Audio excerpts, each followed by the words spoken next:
Bapak-bapak, ibu-ibu, saudara-saudara sekalian, Assalamualaikum warahmatullahi wabarakatuh. Malam ini topik kita masih lanjutan topik yang lalu tentang kepercayaan kepada hari akhir. Kita sudah bicara banyak menyangkut itu, tapi masih ada beberapa yang saya rasa perlu kita ketahui. Saya pernah katakan atau tidak, saya lupa. Ilmu tidak bisa menciptakan iman. Ilmu tidak bisa menciptakan iman. Karena itu ada orang yang tahu tapi tidak percaya.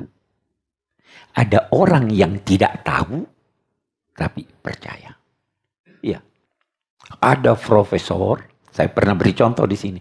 Ada profesor dari Kanada, orang Kristen, Profesor Isa Bulata, mengajar mukjizat Al-Quran. Bagaimana ya? Itu. Ya kan? Ada kiai ngerti agama, menyeleweng. Namun demikian, walau ilmu tidak bisa menciptakan iman, tetapi ilmu bisa mendukung iman. Ya kan? Beda ya? Jadi itu sebabnya kata ulama dalam penjelasannya, nabi itu, ulama itu tidak menciptakan iman itu. Yang menciptakan iman itu Allah. Innaka la tahdi man ahbab. Yang menciptakan iman itu Tuhan. Nabi itu hanya benihnya sudah ada. Kita semua ini sudah ada benih iman dalam hati kita. Kullu mauludin yuladu alal fitrah. Tapi biasanya ini kotor. Nabi singkirkan itu kotor. Biasanya ini tidak disirami.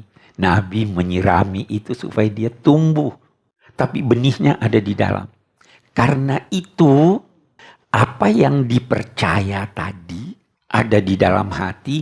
Begitu meninggal atau menjelang meninggal, ini terpisah semua. Kotoran-kotoran ini muncul kepercayaan itu tadi. Gitu. Karena memang dasarnya sudah ada. Nah, ilmu bisa mendukung keimanan ini. Ilmu bisa menyingkirkan keraguan-keraguan yang ada. Sehingga iman itu semakin mantap. Kita melangkah. Ini kita lihat sudah ininya. Ilmu berkembang.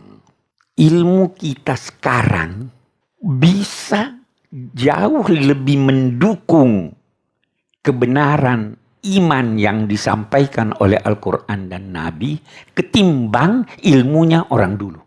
Ya kan? Jadi kita mestinya sebenarnya lebih percaya kalau kita mau.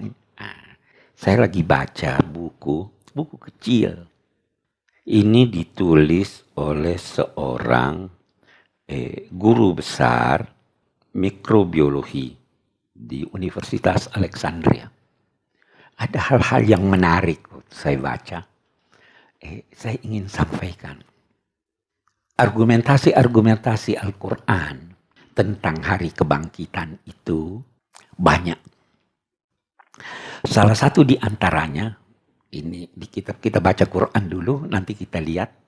Nabi Ibrahim bertanya, wahai Tuhan, bagaimana kamu menghidupkan yang mati lagi? Allah berfirman begini, ambil 4 ekor burung, sembelih, cincang, campur aduk, ambil 4 wadah, campuran itu kamu taruh di sini, di sini, di sini. Lalu 4 wadah itu letakkan di atas 4 puncak gunung. Setiap wadah sudah bercampur daging-daging dari ke-4 burung itu. Baru setelah kamu letakkan di sana, panggil burung-burung itu. Tiba-tiba burung itu datang bergegas. Dia lihat ini cincangan-cincangan berterbangan. Masing-masing cari pasangannya. Bagus. Ini bagaimana nih? Dulu ulama-ulama tidak fahami ayat ini dalam pengertian tersebut. Ada yang dia bilang itu tidak dicincang, tidak di ini. Nah, kita mau baca di sini. Ini bukan kiai yang tulis nih. Dan saya kira ini kalau dijelaskan oleh orang yang ahli akan lebih jelas. Dia katakan, saya baca argumentasinya ini. Dia itu bilang begini dulu. Jangan pernah beranggapan orang yang mati itu, jangan anggap semua dirinya sudah mati. Masih ada yang hidup. Benar enggak itu? Dia ambil contoh. Dulu orang-orang menilai orang yang mati itu adalah yang terhenti denyut jantungnya. Ya kan? Tapi dia bilang, dalam kenyataan ada orang-orang yang sudah terhenti denyut jantungnya. Masih setelah ditekan-tekan dadanya, dia hidup lagi. Itu sebabnya definisinya kan berubah sekarang. Nah, tapi dia bilang, ada seorang dokter, sangat terkenal dokternya, punya pengaruh yang sangat besar. Itu Alexis Carrel. Ini orang Perancis, peraih hadiah Nobel. Dia pernah ambil jantung binatang. Dia keluarkan dari binatang itu, dia pelihara di luar. Jantung itu hidup terus. Itu bertahun-tahun hidup sampai-sampai baru dia mati. Jantung itu tidak bergerak dan tumbuh. Baru dia mati setelah tidak diperhatikan waktu Perang Dunia Kedua. So, tidak ada yang ini, dia mati. Tetapi setelah itu ada lagi orang yang mencoba. Ternyata itu bukan cuma jantung yang bisa hidup. Tetapi jaringan-jaringan yang ada di sini itu bisa hidup dan bisa dipindahkan. Jadi dia berkata, jangan beranggapan orang yang mati itu sudah mati semuanya. Masih ada yang hidup. Saya waktu baca itu, saya komentari begini. Rasul Shallallahu Alaihi Wasallam bersabda bahwa semua bagian tubuh manusia itu akan punah kecuali ajabuzab, ujung ekornya. Itu yang dihidupkan. Dari situ dia hidup. Nah, kita baca dalam konteks ini yang ingin saya bacakan. Jadi dia katakan di sini, kalau ada satu orang ambil jaringan-jaringan dari suatu tubuh, bisa jadi kodok atau bahkan bisa jadi manusia, kalau kita mau lakukan itu, maka itu setelah dicampur, nanti akhirnya setelah diberi hidup, itu dia mencari teman-temannya sendiri. Nah, dia cari teman-temannya sendiri. Ya Allah, kalau begitu benar nih ayat ini yang bicara soal. Ya kan? Benar itu ayat. Kalau Tuhan beri ini, coba dia bercampur, dia cari. Ini sudah dibuktikan. Kita waktu baca itu tidak perlu lagi memberi pemahaman metaforis seperti itu. Bahkan ini, di sini banyak sekali cerita tentang itu. Ini judul bukunya Limadza Namut. Kenapa kita itu mati? Jawabannya singkat, kita mati supaya kita hidup. Kita mati supaya kita hidup. Oke. Dia ada jelaskan di sini. Ini sengaja saya beri mukaddimah ini karena kita akan berbicara kalau kita pakai logika kita yang boleh jadi bukan ahli di bidang lain. Oh, ini tidak masuk di akal. Saya pernah menonton di TV, mungkin bapak-bapak pernah tonton, penelitian menyangkut mumi-mumi Mesir. Dr. Bucaille, seorang Perancis itu, dia punya buku ada Al-Quran dan sains modern itu, dia ikut meneliti. Dia bisa tahu apa sebab kematian Fir'aun. Dia bisa penelitian bahkan bisa tahu dengan mengambil sedikit dari jasad ini tadi, dia bisa tahu apa makanan terakhir yang dimakan. Ya kan? Oke. Di sini dia katakan bisa jadi suatu ketika. Ini dia tulis sekian tahun yang lalu. Bisa jadi suatu ketika kita mengambil jaringan dari satu manusia. Lalu kita perbanyak di luar.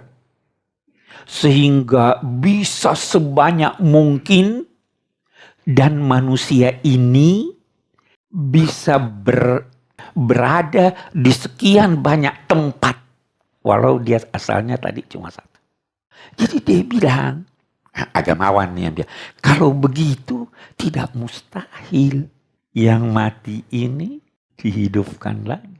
Terlalu banyak bukti-bukti itu. Nah, jadi sewaktu kita membaca ayat-ayat Al-Quran yang berbicara tentang hari kebangkitan, kita sekarang bisa jauh lebih paham daripada orang-orang dulu.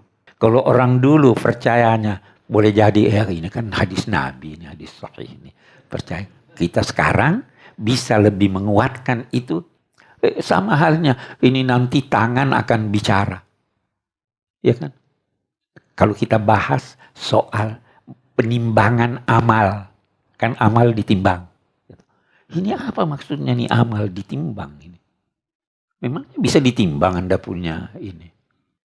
Kita bicara ada kehidupan di barzakh. Memangnya bisa itu? Bagaimana itu?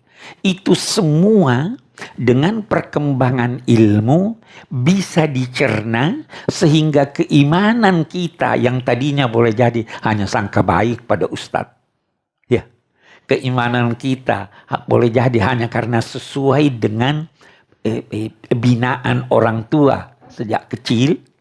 Itu bisa lebih kuat dengan adanya argumentasi yang didukung oleh ilmu pengetahuan. Oke. Sekarang saya mau masuk dalam rincian. Yang pertama, Anda harus percaya bahwa ada hidup setelah kematian. Hidup setelah kematian itu bermula hidup di kubur, semua hidup. Lalu ada kebangkitan, lalu ada perhitungan, lalu ada penimbangan amal, lalu ada jembatan, lalu ada sorga. Itu Anda harus percaya. Itu mutlak percaya. Orang yang mati sekarang berada dalam kubur atau di alam barzakh, Anda harus percaya itu. Yang berkata dia tidak hidup, tidak benar. Dia ada di sana. Yang berkata dia sudah tidak ada, tidak benar. Dia masih ada. Kita masuk rincian sekarang. Kita masuk rincian. Oke. Betul ada mungkar nakir. Rincian. Mau percaya silahkan. Tidak percaya tidak apa-apa. Tapi kita mau melangkah sekarang dengan perkembangan ilmu. Kita ini sekarang ada berapa alam yang kita alami. Kita lihat ya. Saya bicara, Anda lihat saya. Ya kan? Dengar saya. Bagus. Ini alam nyata. Saya lihat Anda, Anda lihat saya. Saya lihat Anda lihat saya. Oh, ini teman saya nih. Ini saya tidak kenal. Ini orang baik. Oh, itu cantik. Ya kan? Itu alam Anda tahu atau tidak? Anda tahu apa yang di pikiran saya? Tahu enggak? Enggak tahu. Lihat. Tidak lihat juga. Anda lihat sosok saya. Anda tidak lihat pikiran saya. Ya kan? Kita ini berada dalam satu alam lagi yang berbeda dengan alam nyata ini. Kita ambil yang ketiga. Waktu Anda tidur, ada orang di samping Anda. Dia tahu apa yang Anda alami waktu tidur. Yang Anda alami waktu tidur ketika Anda tidur itu, Anda anggap benar-benar terjadi atau tidak? Waktu tidur. Itu alam lain lagi. Itu kita hidup di 3 alam sekarang. Waktu kita tidur, kita melihat hal-hal yang konkret menurut kita. Kita pergi ke tempat yang jauh, sejauh apapun konkret menurut kita. Tapi begitu kita bangun, kita tidak lihat apa-apa. Kita alami itu atau tidak? Itu alam kita. Satu sisi. Sebentar saya akan kembali ke sana. Untuk melihat ini, kita lihat begini. Apa yang kita lakukan? Kita ambil contoh dulu. Kita anggap dia dokter. Ada pasien, dia bedah. Dia bedah pasiennya. Niatnya bisa jadi mau menyembuhkannya, bisa jadi juga dia justru mau mencelakakannya. Anda bisa bedakan, ini dia bermaksud baik atau buruk. Anda tidak bisa. Wujud dari niatnya itu ada. Tetapi kita tidak lihat. Yang kita lihat adalah dia bedah dan lain-lain sebagainya. Tapi niatnya kita tidak tahu. Itu ada wujudnya. Wujudnya kita tidak bisa lihat. Tapi ada wujudnya. Nah, waktu kita mati itu, wujud itu nampak. Nah, itu yang ulama katakan, yang percaya mungkar nakir itu sebenarnya amal Anda. Amal Anda yang nampak. Waktu kita tidur, hubungan badan dengan jiwa berpisah, tapi pemisahan yang tidak total. Buktinya apa? Itu ibu-ibu yang paling banyak. Kalau anaknya menangis, dia dengar. Iya kan? Banyak orang tidur yang nyenyak tidurnya, hiruk pikuk di sampingnya dia tidak dengar. Hubungan antara jiwa dengan badan berpisah, tapi belum pemisahan total. Sehingga apa yang terlihat waktu mimpi itu masih perlu lagi untuk ditakbirkan, untuk dijelaskan. Ini maksudnya begini, maksudnya begini. Dan apa yang kita lihat waktu mimpi itu dan yang dijelaskan takbirnya, itulah yang terjadi dalam kehidupan nyata. Ya, berapa hari yang lalu saya dengar di TV ceramah bagus. Dia bilang, itu mimpi, dia bilang, ada dua cara penyampaian. Bisa jadi penyampaian yang menyenangkan Anda, bisa jadi penyampaian yang menyedihkan Anda, walaupun isinya sama. Dia beri contoh begini. Dia bilang, ada satu raja mimpi giginya semua copot. Bagaimana ini penyampaian yang menyedihkan? Dikatakan, semua keluarga kamu akan meninggal. Menyedihkan. Nah, yang satu datang begini, kamu ini panjang umur, melebihi panjangnya umurnya keluarga kamu. Sama atau tidak? Sama. Tapi ini menyenangkan, itu takbir mimpi. Ada orang yang berkata, Nabi salah sehingga diluruskan oleh Allah. Kita jangan berkata begitu. Kita berkata, Nabi melakukan kegiatan yang kemudian dibenarkan dan disampaikan yang lebih baik oleh Allah. Beda itu. Ya kan? Oke. Jadi mimpi sebenarnya gambaran dari sesuatu yang wujud, yang kita alami nanti di luar, itu mimpi. Dan mimpi itu terjadi di alam tidur. Waktu orang sudah mati, itu lebih jelas. Hampir tidak membutuhkan takbir lagi. Kita punya amalan ini ada wujudnya.